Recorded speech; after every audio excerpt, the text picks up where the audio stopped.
I'm joined by Martin Chulov for the first time by Skype. Martin's in Tripoli. Martin, give us the latest on the reports of defections from the regime. We had this report from Tunisian officials that the oil minister had fled, but Libyans are denying it. What are they saying? Well, the Tunisians certainly believe it to be true, and so does the British government. According to the government, the minister, Shukri Ghanem, has contacted oil officials and has gone to Qatar, and they say he has also contacted the Transitional National Council in Benghazi, who say they have heard from him. But last night we did hear from the regime here that Mr. Ghanem has not in fact defected. They did not present a terribly compelling case, but they seem to believe that he will return to Tripoli at some time soon. And what's the latest on Gaddafi's wife and daughter? Not a lot has been made of that at this point. Tunisian border officials have said that both of them did cross sometime over the weekend. Mr. Gaddafi's daughter Aisha is known to be very loyal to him, very supportive of his revolution over the last 4 decades, and it's inconceivable, even to enemies of Mr. Gaddafi, that Aisha has defected from her father. It could well be that Mr. Gaddafi has sent his wife and his daughter to Tunisia to stay out of harm's way for now. He is known to think that Nato are trying to kill him.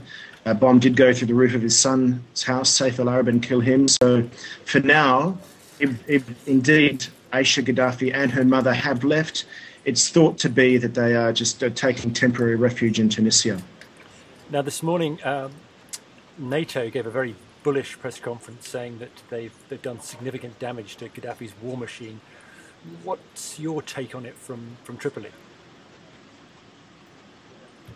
I think there has been significant damage done, both in terms of the front lines and in terms of the command and control centres here in Tripoli, which have been increasingly targeted over the past 10 days in particular. Before that, NATO seemed to be confining the campaign to Ajdabia in the east, to Misrata in the centre of the country, where there was fierce, protracted fighting.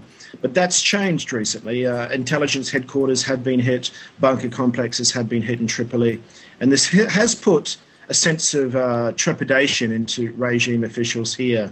It could have contributed to the string of recent defections.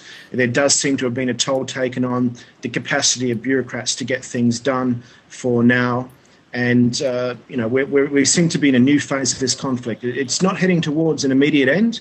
However, it does seem to have stepped up in recent days. So do you think it's be fair to say that NATO is winning?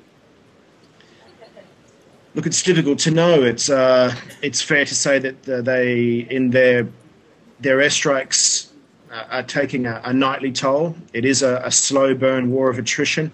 But at the same time, Mr. Gaddafi does appear to have a residual rump of loyalists within the capital. There are people here who firmly believe that the NATO bombing is immoral. As I speak now, there were 2 jets flying overhead. That's usually followed by explosions. These explosions are becoming more and more intensive as the rhetoric is increasing both at Whitehall and in NATO headquarters. So, look, there is a support base for Gaddafi here. It's being chipped away very slowly, I would certainly concede, but not to the point where a critical mass of defections has been reached. I can hear a rumbling over the audio. Is that the sound of jets?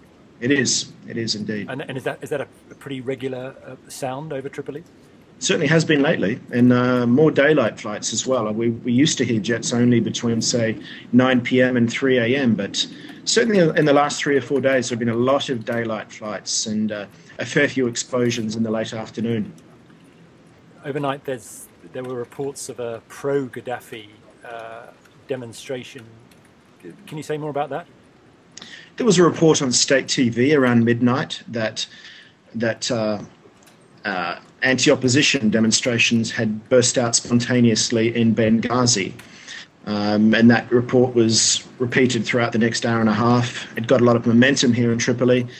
People took to the streets in large numbers, actually. There were lots of cars driving past the location where we are staying, lots of celebratory gunfire into the air, and what seemed to be an impromptu rally in Green Square in central Tripoli, which was celebrating the notion that the country could again be united.